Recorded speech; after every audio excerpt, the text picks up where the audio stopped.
Welcome back to Beeranid 40K. Today we continue our Astartes breakdown, examining every datasheet in the Space Marine faction with a look at Primaris Reivers in Kill Team. Welcome to you patrons and new subscribers. Thank you so much for supporting the channel. If this is your first time here, I'm currently ranked #1 in the world for ITC 2020 tournaments with the Space Marine faction in Kill Team. And I'm going through every unit's datasheet here on the channel to help you win more games with them too. So hit that like button, subscribe, and with that out of the way, let's talk about Primaris Reivers in Kill Team. Overall, the Primaris Reaver doesn't see a whole lot of table time in the current formats, but the too long didn't read version is they do have utility as a melee unit versus a specific type of opponent, in addition to having some interesting debuffs for enemy models if you like stacks and modifiers going off. Their main feature there is a -1 leadership penalty to any enemy model if you're within 3 inches. It's not as cool as the -1 toughness aura that something like the Admech Vanguard models get via their rad saturation rule, but versus low leadership models like orcs or something like demons, this has actually surprised me with happy accidents causing enemy models to shake. Now, that's the key thing to take away here. It's something that's nice, but it is usually a happy accident. It's not normally something that you build around, but we're going to talk more about this leadership debuff in just a little bit. The Primaris Reaver datasheet has 2 entries, the Standard Reaver or the Reaver Sergeant. They come armed with a bolt carbine stock, shooting its Assault 2 profile, as well as, say, frag grenades, crack grenades, the standard thing, except that the Reavers also have another kind of grenade called a shock grenade. Their pistol option has an AP -1, so I like it a lot as far as pistols go, although the Assault Profiler Bolter made that kind of see more use in the highly positional formats Kill Team competitive players used to play in, because they could advance and still shoot, giving them movement. So we tend to see rifle Reavers more often, although I did recently build up more knife and pistol Reavers myself because I think the extra attack fits that job I'm asking them to do in my own lists a bit more. But getting into that unique war gear, the shock grenades are potentially interesting because you make D3 shots when you fire them, you don't roll to wound, and the opponent doesn't make any saves. It inflicts no damage at all. Instead, all you're trying to do is hit with that weapon. If it hits an enemy model, they cannot be readied, cannot fire Overwatch, and any attacks they make for the rest of the round, whether it's shooting or melee, takes a -1 penalty, in addition to any other modifiers like being obscured. In general, my thoughts on this are, it would be better for me if they could be shot in the movement phase, because without it, you really need to ready the Reaver. The time to bypass Overwatch has passed. That limits the utility of the weapon and makes it just kind of less effective in Kill Team than it is in Big 40K. It just doesn't make a lot of sense as is. And the fact is, it was just developed for another game, and it was supposed to be shot before a charge, but it doesn't work that way outside of 8th edition. Now, they can sort of do what I'm talking about here and shoot this in the movement phase with the shock and awe tactic for 2 command points, but that's rare because of the high cost of that tactic. The way it works is you declare a charge and you use this tactic. You can then fire a grenade at one of the charged targets before they get a chance to fire Overwatch at your Reaver. If any of those D3 shots hit, they aren't readied anymore and they cannot fire Overwatch. In my opinion, though, this is kind of how the war gear should have been written to work in the first place for free, because that's the whole point of it in 8th edition. Of course, we're always looking for the potential beardy play, and there's, it's not completely dead here. It just says to throw at one of the models you declared, so there is a potential cheesy play. You can declare multiple models, so it's technically possible to hit a readied model gunner, even if you're not going to eventually get into melee with them and you're actively wanting to get in with somebody else. It doesn't matter. You don't actually need to make combat with the target of this attack, or even intend to make combat with them. You can declare a charge on any model within 12 inches, and if you're within the 6-inch range of that grenade, you can declare them even though you're going into somebody else, chuck that grenade, and cause them to not be able to be readied, have a -1 to hit. So it does kind of have play, especially if the enemy gunner isn't able to be readied, because that means that any of your guns that are readied will now shoot first. And so that's kind of a way to take out a scary gun. Again, the long story short is you declare a charge on 2 models. One is a big enemy gun. You throw your grenades at the gun, giving him a -1 and stopping him from being readied. Then you don't even need to make combat with him. You can charge in with something else now if you want to, meaning it's just kind of there for you. If you do want to use this, it's going to be niche situations when that does come up. But it can come up. It's just that it's very expensive in terms of CP, so it's not a thing that happens every game. I won't harp on about it too long. It's just that, like I said, the war gear did not translate to Kill Team perfectly. It was just kind of ported over, rules as written, direct from 8th edition, and in 8th edition, it's a different game. You can normal move up, chuck one of these grenades in the shooting phase, then the charge phase happens later, meaning the Kill Team REIVER order of operations is just different, and unfortunately the shot grenades are quite a niche thing that rarely comes into play in our games. You might be able to use it to, say, shut down a flamer. That could really work. Or put a -1 to hit penalty on a model before charging him with something else, as I mentioned earlier. It also has the ability to just make a readied model unreadied or prevent them from readying, so it's interesting for making your gun shoot before something scary does, like I kind of been talking about. On Overwatch, though, the D3 shots, this is kind of where that comes in, because that is now shot for free, and it can give the charger a -1 to hit in melee. So that's a thing as well. But you'll have to have line of sight. You'll have to be within 6 inches when they charge. It's just another issue with this. So enough said on that, moving on. In my opinion, a similar situation occurs with the Grapnel Launcher war gear. It lets you ignore vertical distance when moving, but something that everybody seems to miss about this, at least in the beginning of their career, is that the Grapnel Launcher only gives this benefit on a 6-inch normal move. It doesn't activate on the advance, or how most people hope to use it, on a charge. It's just normal moves, 6 inches, that you get to ignore the vertical distance, which means most serious players, in my opinion, we're skipping this bit of war gear for the time being. It would be great if this helped you get into melee combat, but it doesn't. So most people pass on this. Now, we're keeping our fingers crossed for changes in the FAQ errata, but for the time being, I would pass on the Grapnel Launcher. Just my point of view. If you see something different, if you've had different success with it or something like that, leave me a comment down below. I'd love to hear about it. After all, that's the whole point of this channel, is just getting better at Kill Team. So maybe I'll learn something from you. Now, where the Reivers shine for me is melee combat versus shooty hordes or weaker melee hordes. And speaking of that, the combat knife is a free swap for the bolt carbine on regular Reivers or the pistol or carbine on a sergeant. It gives +1 attack if you say knife with an Australian accent, and it's contributed to the build I've used most in my games. Which is basically, it's going to be the sergeant with a bolt carbine and a combat knife taken as a combat specialist. This sergeant with the carbine and knife, or carbine and knife, however you want to say it, is my favorite Reaver build these days. Sometimes it's the only one in my roster. The knife doesn't have any AP, so its uses are limited to being used against low toughness or low save enemy models, but it does bring that sergeant to 4 attacks base or potentially 5 attacks as a combat specialist.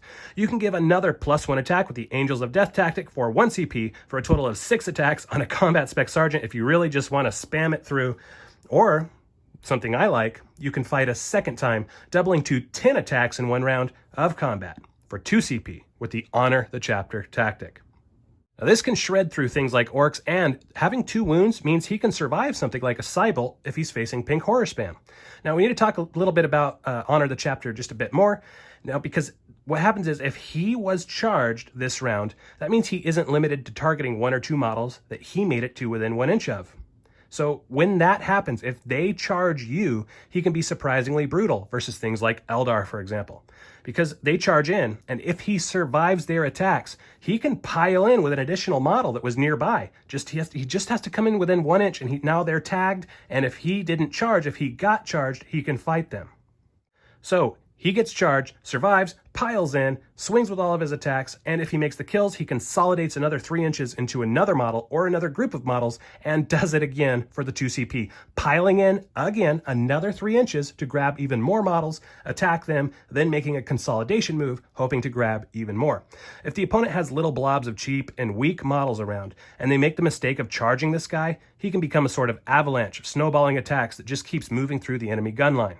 Keep in mind that fight includes piling in. So you would get an original pile in, a consolidation, another 3 inch pile in. If you add that up, that's 9 inches right there of post-charge movement, allowing him to move through that gun line once he gets in. And with 5 attacks that he's swinging 2 times, this really is a great tactic in the right situation. This compounds further because cheap models with low saves, things like guardsmen, cultists of the various factions, chaos demons, Tyranid hormagaunts, and things like that, they also happen to have low leadership usually. And the Reivers have a special rule called Terror Tactics that's just a native part of this model and active at all times. And so I bring this up here to kind of show how it kind of marries together, because as I briefly touched on at the very start of this episode, the Terror Troops rule on Primaris Reivers gives a -1 leadership debuff to any enemy models within 3 inches. So he has that ability to spam low AP attacks that cause a lot of flesh wounds and out of actions against those T3 opponents with weak leadership. Then he can kind of cause those models to shake potentially later on in the morale phase. Now this stacks even further with a psychological warfare tactic for 1 CP. So if you're not doing your snowball thing, if you move in and you've got flesh wounds kind of nearby, you can activate that for 1 CP. Now the enemy isn't just at a -1 leadership within 3 inches. If you got a kill with a Reaver and you activate this tactic, enemy models within 6 inches now add +1 to any nerve test rolls within 6 inches. Again, super niche, super situational, mainly useful versus those T3 factions, but it can be pretty crazy because a leadership 7 enemy, for example, becomes leadership 6 just natively because of that rule. And as soon as there's 3 models out of action on that team or shaken, the opponent needs a 3 or under to pass as it is the nerve test, just with that debuff active. But if you pay that CP, they get a +1 to their roll, so they only pass on a 1 or a 2. This means leadership 7 factions like Demons, Orcs, Tau, or Imperial Guard can get into a lot of trouble pretty quickly if you have a couple Reivers around. So if you're in melee with a Reaver and there's some flesh-wounded enemy models within 6 inches, the 1 CP for psychological warfare is worth considering. To me, all of this just makes it very clear what the Reaver's job is. They are there to put on the field against models with toughness 3, 5-up saves or worse, and they want to be in melee typically. Ideally, this would be harassing the opponent as they try to crowd objectives and beat you on numbers, which was very common in the older competitive formats like Nova, Annihilation, the last year's SoCal Open, things like that. Nowadays, though, so much has to do with the sub-faction you're working with and what you're trying to accomplish. I tend to take 2 sub-factions in my competitive roster. And where the Reaver, or especially Reaver Sergeant, goes, has a few options in my opinion. If you're building a list to combat spammy board control strategies, and you want to take this further, maybe build around the Reivers for this purpose with the Blood Angels or Space Wolves faction. That could take this a bit further because the Space Wolves give a +1 to hit if you charge or get charged, meaning your Reaver Sergeant with the knife as a combat specialist would have 5 attacks hitting on 2s or above. The Blood Angels giving +1 to wound is amazing as well, because now the Reaver would be wounding T4 enemies on 3, T3 enemies on 2. However, White Scars Reivers could be the most interesting though, because the +2 inches on advances helps you get those Reivers over to the objectives they want to threaten faster. And that avalanche shenanigans I mentioned earlier via Honor the Chapter, with some pile-in and consolidate shenanigans, takes the volume up to 11, because they can charge even if a model falls back from them as White Scars, and they have that speed boost on advances, helping them to get close in the first place. Let's kind of talk about how this works.